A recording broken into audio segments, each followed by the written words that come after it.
Alright, so Daredevil Born Again Season 2 Episode 2 has been released on Disney Plus, and before we get into this review, I do want to say that I am aware that they dropped Episode 2 and Episode 3 pretty much back to back. They're both available right now, but in this video we're going to discuss Episode 2, and then tomorrow we'll be doing the Episode 3 review, so hit subscribe, you could look forward to that. But as far as Episode 2, this episode is titled Shoot the Moon, and we start off seeing Kingpin boxing. He's training boxing. They're getting him ready for a fight. You have one of his advisors come in and speak to him. The trainer makes a slick comment at him and he punches him through the wall. I can't wait to see the scene where we actually see Wilson Fisk in the boxing ring. That's going to be pure cinema. I know we've seen a little bit of that in the trailer for season 2, but yeah, moving on to more important scenes inside of this episode, we have Fisk choosing to protect Murdoch's identity and kind of having two people look for Murdoch at the same time, because of course he knows that he is Daredevil, so he has the anti-vigilante task force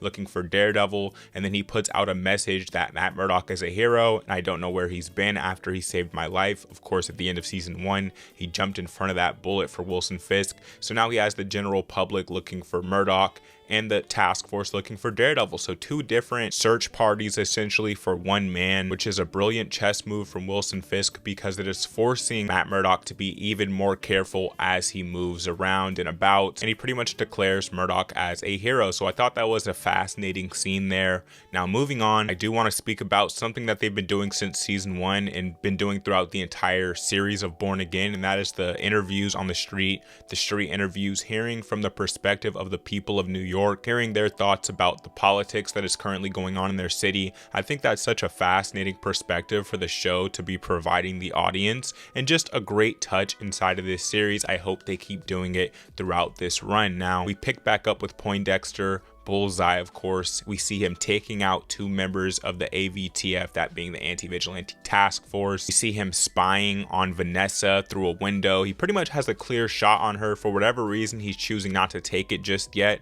even though we know he wants to get revenge on Vanessa and on Wilson Fisk for using him throughout season 1 to do their dirty work, which is of course why he attempted to assassinate Fisk at the end of season 1.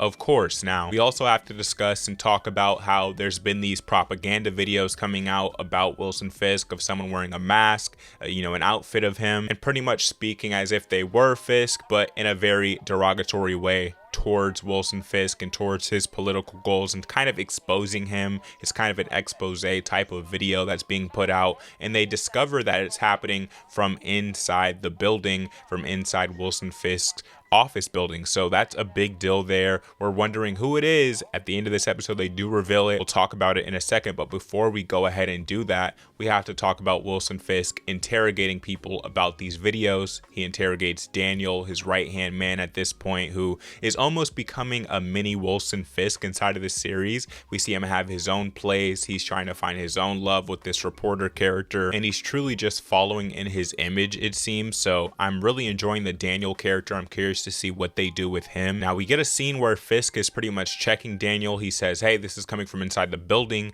Do you know anything?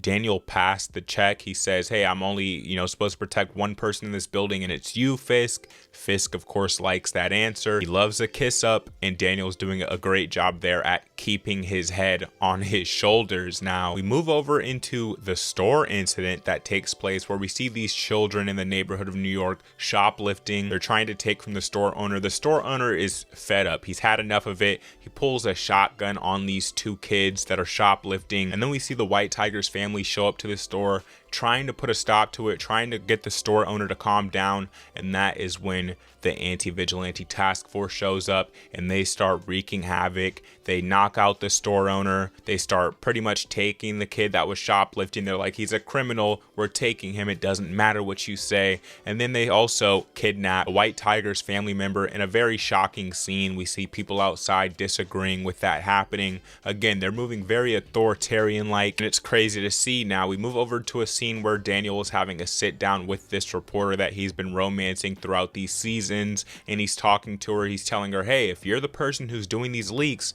I need you to stop, because Fisk is gonna knock both our heads off. Okay, we don't want to play around with Wilson Fisk, so let's cool it down, let's calm it down. He does have, you know, an affection for this person, so he doesn't threaten her in any type of way. He just lets her know, hey, if you are doing this, let's go ahead and put that to an end so that the both of us don't get punished for doing this. And then it moves into one of the most shocking scenes of the entire episode, where we find out the person putting out these fake Wilson Fisk videos, these political propaganda videos about Fisk, happen to be the reporter that Daniel is romancing. She's the one in the videos wearing the mask, and this is just insane. This was an insane little plot twist here. It was a nice touch from the show. The writers did their thing there, and of course there's going to be consequences for this reporter for doing such things. I guess we'll see how that pays off in the future of this series, but if I had to guess, I would say this is where Daniel is going to sort of go against Fisk a little bit once Fisk wants to punish this reporter that he is seemingly in love with or affectionate for, any way you'd like to say it. Now we move over into Vanessa having nightmares about Bullseye haunting her. She seems to have some sort of sixth sense to know that he is stalking her, he is, you know, watching over her. So we'll see where that leads. We'll see where that goes with the Bullseye character. Really love the Poindexter character, one of the strongest points in the entire show, by the way. But then we move over into the anti-vigilante task force ambushing pretty much an apartment building right near where Daredevil is. We see Daredevil suit up, he's fighting them off. We get a little scene of Karen Page whooping some ass. Okay, that was nice to see Karen Page getting in the field a little. She beats up one of these AVTF members. We get a hilarious scene of Daredevil fighting the task force off. He picks up one of their guns that they drop, he points it at them, and they just completely freeze up. They're like, whoa, what the hell? And he gives them a little smile like, of course I'm not gonna shoot you, dude, and then just continues beating them up. I thought that was hilarious. One of the best scenes in the entire episode. And then we end on a high note here with Karen Page kidnapping one of the AVTF members that she happened to beat up, that we talked about in the scene right before.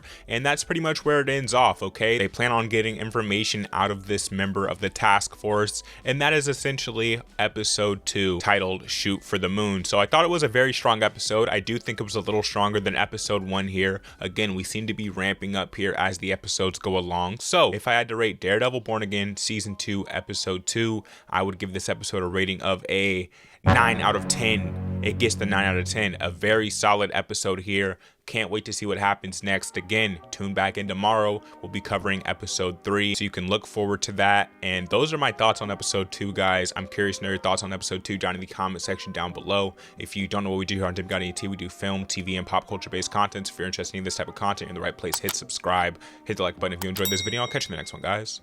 Peace.